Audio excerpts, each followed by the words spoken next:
Hi, my name is Chastity. I'm going to be your coach today. Before we begin this session, I just would like to let you know that I am a student with American College Healthcare Sciences.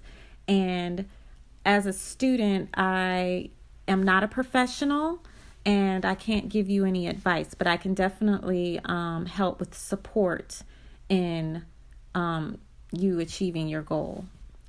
Will that be okay? Yeah, that's fine. Okay. If you can you introduce yourself? Yes. Hi. My name is Patrice Donaway. Okay. Hi, Patrice.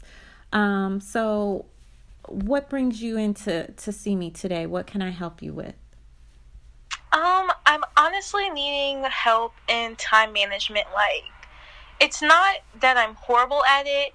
It's just, okay, yeah, I'm just horrible at it, honestly. Okay, so tell me more. How did you conclude you have that problem? Well, because I am in college and, between school, like classes, having a job, and trying to do things like for myself, like self care, I just can't seem to prioritize correctly when it comes to that, especially when it comes to schoolwork. Like, I'm probably the biggest procrastinator that I know. Okay. So Patrice, how would you conclude if you've solved your time management problem? What would success look like to you? Um, I would have to say success would probably just look like a balance of everything that I have going on between my schoolwork and my job and being able to spend time for myself and just being able to manage my time correctly, Now, having a nice balance of things. okay. So another question, how do you like to solve problems like this? Like, think of a problem that you've solved in the past. For example, like, do you like to talk to someone or make a list of pros and cons? How do you Oh, like to? sorry. It's okay. How do you like to solve problems like this usually? I guess it'd have to be maybe a mixture of both things that you said. I'm really big on talking to people about what I have going on and maybe getting perspective from different eyes, as well as the making a pro and a con list, weighing out my options. So a little bit of both. And I think if I had to choose maybe one, it'd be the talking to another person because I feel like looking at it from a different perspective can really give you that, view that you just cannot see from your own eyes or from your own personal experience. You get what I'm saying? Yes, I understand exactly what you're saying. So, would you think that that approach would be helpful with this situation when it comes to time management? I think it possibly could be, and I only say this because there are people that are great at time management, and then there are people who aren't so great at time management but have learned to become great at time management. So, like I said, it's all about getting a different perspective. Someone who's great at time management already might be able to tell me something that I'm doing wrong or that I'm not doing correctly. And for someone who wasn't as great but became great can tell me how they figured out and established and corrected everything that they were doing wrong. So perspective is really the big one for me. Yeah. Okay. Could you tell me, like, who are some of the people you could talk to for help? Just in general, Sure, yes. I guess I could talk to maybe fellow coworkers, fellow classmates, my supervisor, my professors, and even on campus we have a student success center. So I guess I could always talk to them. Okay. Now, do you get a specific advice? Do you get specific advice when you talk to someone?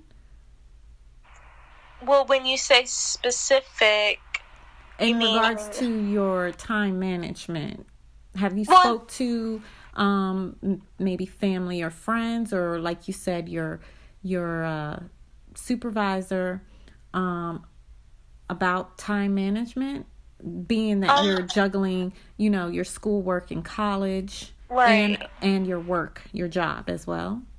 I guess it all just depends on who I decide to go to. Yeah. Could you repeat the question again? I'm sorry. It's I've again just gotten off track. it's okay. So what I asked you was, um, do you have or do you get specific advice when you talk to someone in regards to like family, friends, and your supervisor?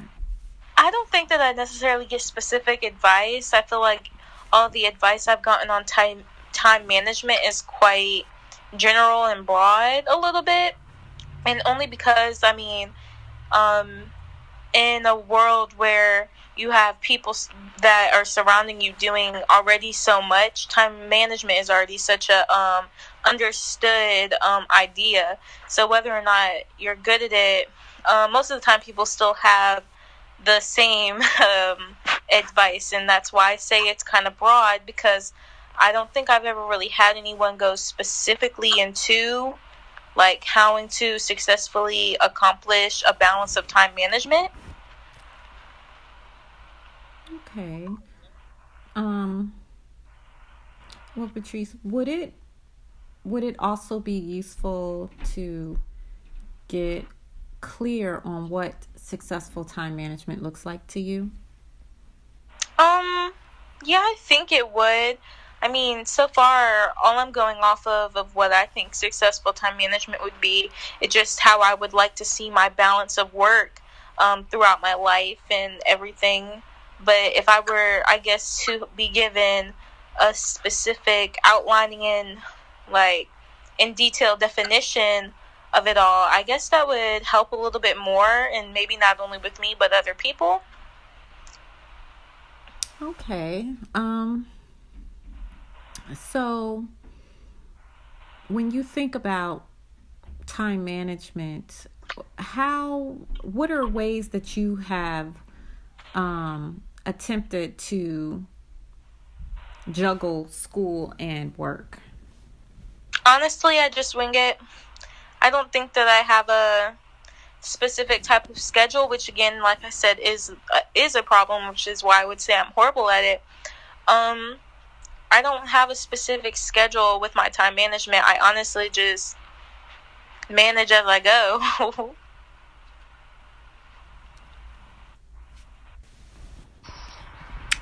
And if we're gonna talk about time management within my schoolwork, honestly, I don't think it's as bad as it would be with my job, because I'm a resident advisor at my school, so that means I advise our residents, obviously. Um, in time management with this job, I feel like it's just terrible, because we have set deadlines where we have to turn certain things. Excuse me. Uh, we have deadlines where we have to turn certain things in and complete certain tasks, and I just procrastinate like it's crazy. I really do. And that's not something that I necessarily, time management is a good thing to say. You have good time management is a great thing to have on a resume, or even if you're like anywhere you're applying, honestly. And so that's why this is something that I would say is very important to me. with my job, I often don't turn in or complete my tasks that I have to complete until the very last minute. And then with my schoolwork, I mean, I always turn everything in, and I've never had a late assignment. But like I said, on top of turning in my schoolwork, with turning in the stuff I have for my job, and then being able to just chill for myself, it's just the balance is completely off. It's really hard sometimes. I mean, maybe because I'm just so used to winging it for the past couple of years. But it's not something that I really want to do anymore. It's not something that I want to be able to say and tell people that I have good time management, because I feel like that's a great quality, especially in a leader, Yes, I understand, and I definitely agree with you. Just backtracking a little bit, you had mentioned that you procrastinate when it comes to your position as an RA on projects. Would you be willing to agree that the procrastination could be one of the main issues with your time management as far as your job? Yes, of course. Absolutely. Okay. And I also feel like another reason for bad time management comes with boredom. I'm not saying that everyone that has bad time management is bored of whatever they have bad time management with, but I would have to say maybe for certain things, bad time management comes with being bored of what you're having to do, which is the reason for procrastination, because nobody wants to do it. So you procrastinate. Yes, that is true. So, Patrice, have you tried talking to your boss maybe, and then maybe talking to your boss in regards to the workload that you may be having? Well, I talked to him, actually, me and my coworkers, we talk to him about it all the time. Like, we are constantly complaining. It's just, he's our supervisor, but his supervisor is really the top supervisor for us. And so there's no talking to our top supervisor, because the rules for this job, the criteria for this job is so set and so harsh, not like harsh as in like, I don't know how to explain it, but it's harsh. Like, write-ups are really easy to get and stuff like that. So, yeah, we complain to him all the time, and he completely understands. Like, he completely understands. But he says it's no excuse to have, your stuff not done, which is why I'd like to get better with my time management. Okay. So how about you talk to your boss's supervisor and maybe get with your two coworkers, since it seems to be you all are in an agreement, and then you and I can talk in, let's say, a week, so you can tell me specifically what you're going to do and by when. Okay, that sounds good. That sounds like a plan. I think that I can definitely follow through on that one. Okay. And would it also be helpful to get clear on what successful time management looks like to you? Yes, I feel like it would definitely be clear. Okay, so let's talk next week on Wednesday at 3 to hear your specific actions and what success would look like. I would definitely like to talk, but I just can't do Wednesday at 3. Would maybe Thursday around 2:30 or 3 work for you? I can definitely do Thursday. I do have a 3:00 appointment for Thursday, so we'll do that, and I'll listen to your specific actions, and what success would look like. Do you think that would be a realistic for you? Yeah, that definitely sounds great, honestly. Thank you so much. You're welcome. All right, I will see you next Thursday at 3 o'clock. See you as well.